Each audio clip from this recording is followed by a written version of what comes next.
Worldwide, there are more than 200 armed conflicts.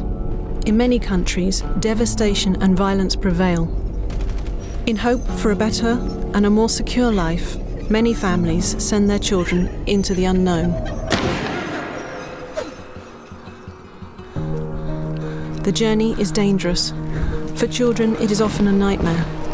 During their travel, they face the risk of becoming victims of exploitation, violence, and trafficking.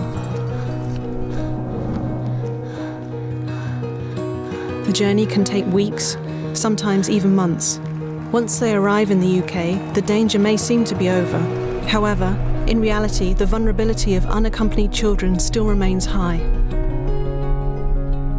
It is difficult for children to understand the complex care and immigration system in the UK. It intimidates them and they don't know who can be trusted.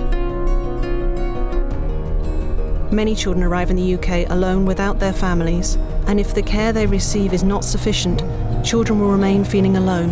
That makes them vulnerable to exploitation. Some children and teenagers often join peer groups or gangs. Some are tricked by people who they think are their friends and end up on the wrong path. Hence, they can be caught in the clutches of criminal networks.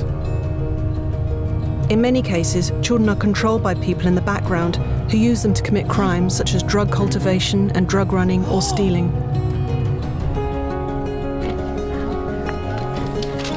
Criminals often abuse the care system as they can effectively outsource the costly sustenance of their victims, but ensure that they keep the profits of crimes committed.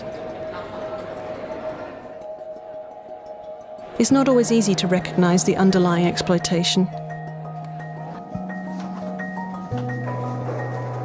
Many children who arrive in the UK are not familiar with the systems here. It is important to address their needs holistically, even when they present as challenging. We need to switch our focus in order to understand what sits behind the behaviour. All people under the age of 18 have a statutory right to support and protection, and they need our help. Trained professionals should keep an eye out for any unusual behaviour. We can then try to understand if coercion, dependence, and exploitative structures might be the underlying causes for the behaviour of a child. The care system in the UK is obliged to take action in order to secure the best interests of a child and provide care for unaccompanied children. Effective support is not a question of sympathy. Those children have a right to an age-appropriate development, like all children and adolescents in the UK. You are part of the solution. We can show you how.